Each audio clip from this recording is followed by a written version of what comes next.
This should be framed up correctly now. Hopefully. We'll see. Anyways, hi! Last time I was on screen, I was having a freaking mental breakdown. The good news is, I'm having much less of a mental breakdown right now. Job transition went fairly smoothly, I suppose, is the way to put it. So, yay! That part of the stress is over. Didn't get much done in March, and never got around to filming that vlog concerning nightlife. So I'm going to try and do something similar here to explain exactly what the hell happened over the course of February with the music project I was doing there, and hopefully what the plans are going forward. I have a couple different ideas here, and I want to put those on the record as things that I'm working on, just because it would be nice to be able to be held accountable in some way, shape, or form. So first off, let's talk about February.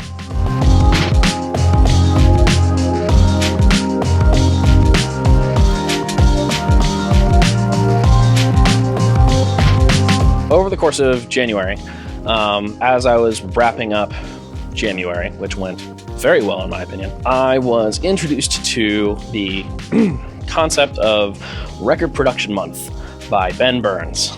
Yeah, it's that Ben Burns. And he meant it as a joke. Some other folks in the Abstraction Knots server decided to start taking Record Production Month seriously. So I took a week off, and then I got to work, and I succeeded. So I did a 37-minute, 10-track album over the span of 22 days, which I think is pretty impressive. The first thing that this had me basically sit down and figure out was that it forced me to make decisions. This is the thing I like about January. This is the thing I like about Novembeat. That said, the thing I run into with both of those is that usually I only get an hour, maybe two a day in order to work on whatever thing it is that's coming out. And as a result, things can come out being pretty rough. I don't get the ability to go back and revisit things mostly. And on one hand, that's part of the reason why I like working in the DAW space as often as I do. But on the other hand, it's also one of the fun things about Novembeat is I can sit there and take an existing track and go back and make it into something that makes more sense. This had me have, on average, about 2-ish days per track, and that let me make decisions. And then if they really weren't panning out, I wasn't scared of going back, a couple minutes or whatever, and trying something else out.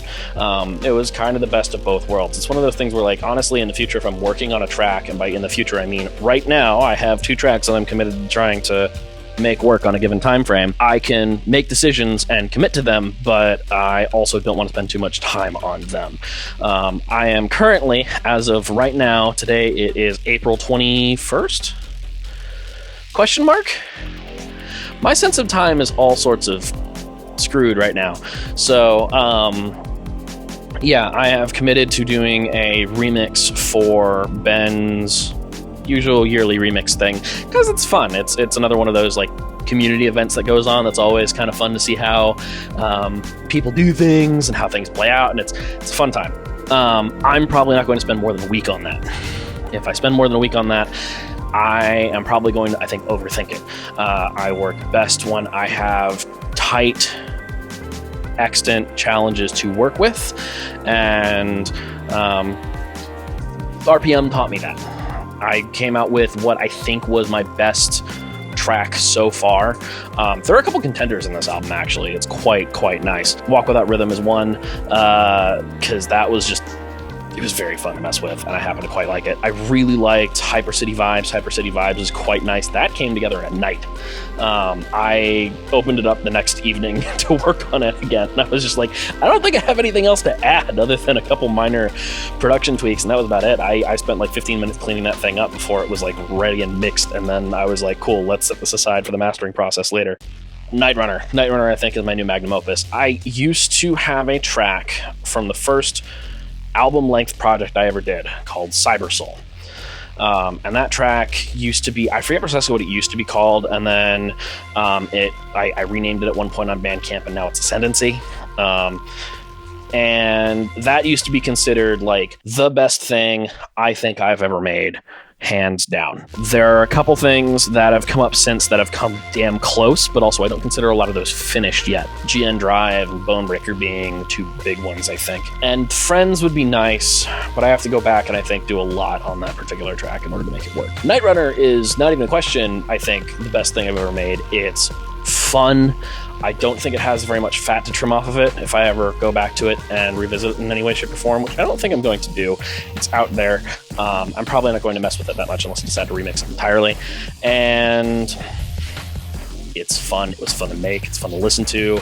I like it. The couple people that have been listening to me as I go, they're most of the usual suspects, have all liked it as it's come along. They still like it, from what I've heard from them. So yeah, easily I think my new favorite track I have made, let alone track on the album. And the other thing that this taught me was, let me kind of flesh out a little bit more of the style that I've been working on.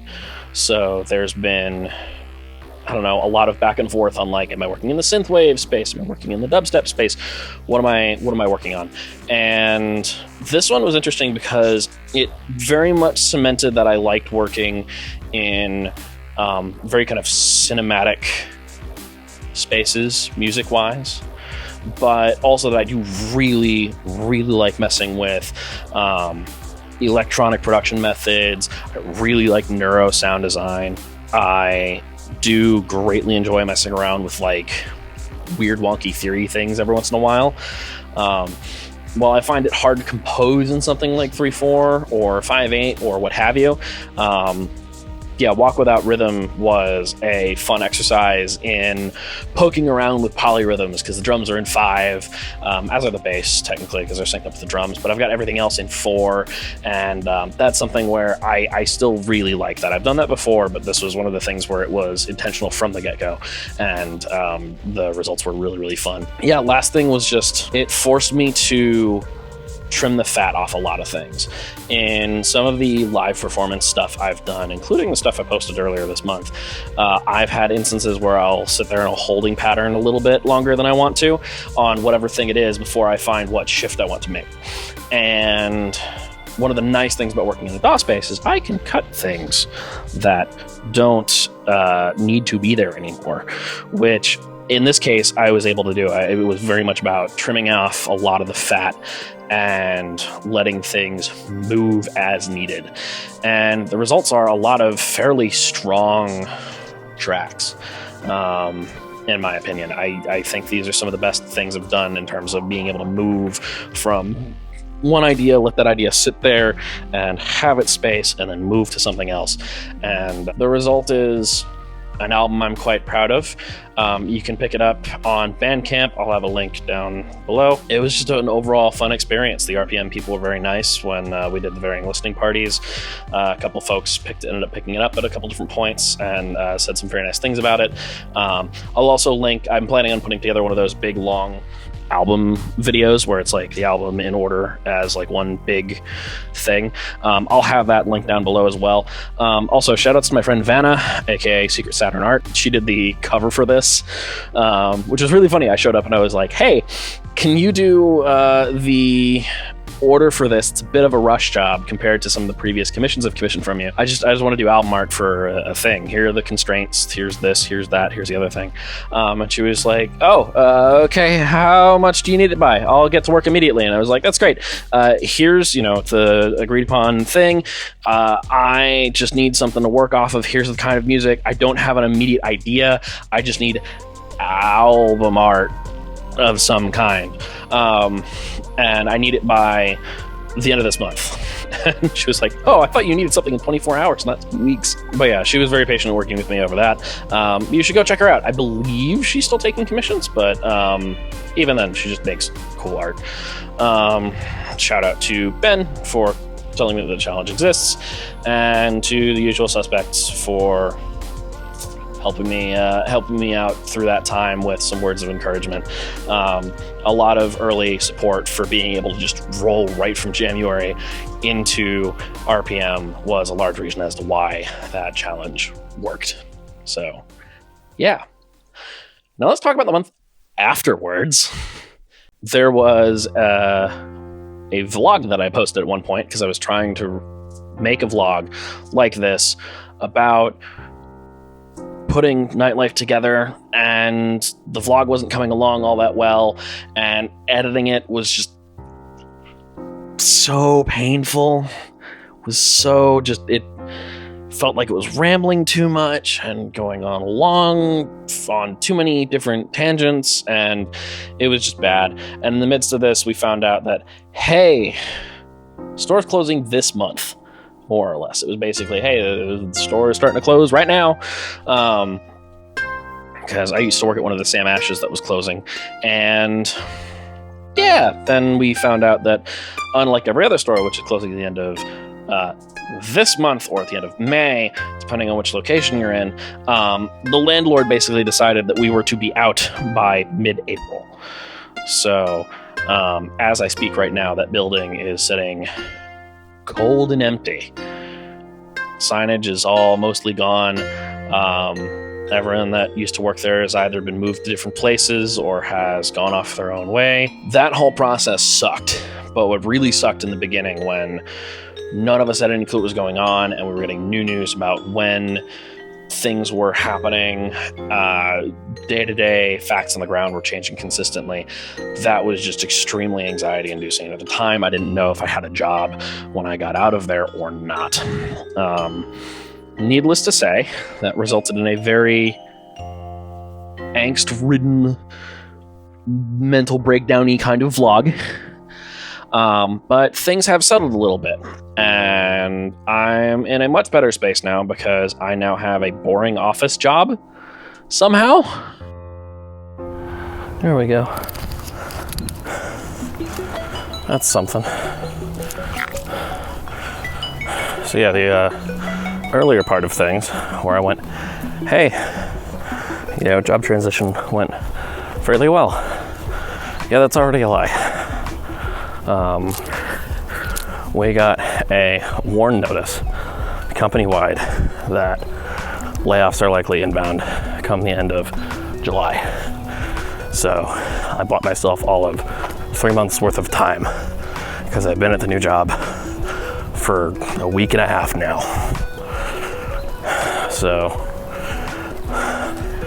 yeah, I would just like some semblance of fucking stability from fucking someone, but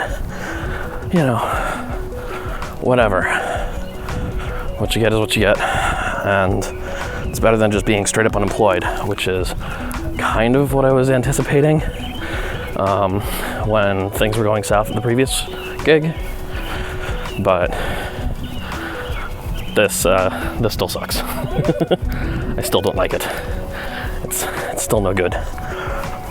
Everything I had planned, creative-wise, is going to change, minus a couple specific things, and I'll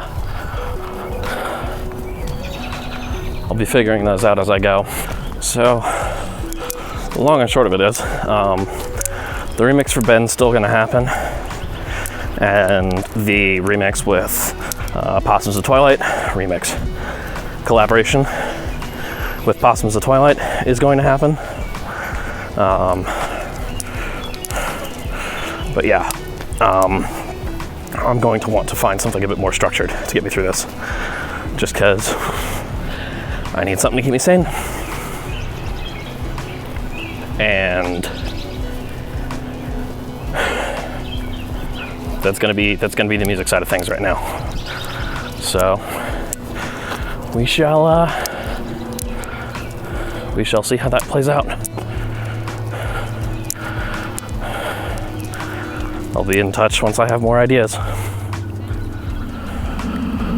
Into the dark we go.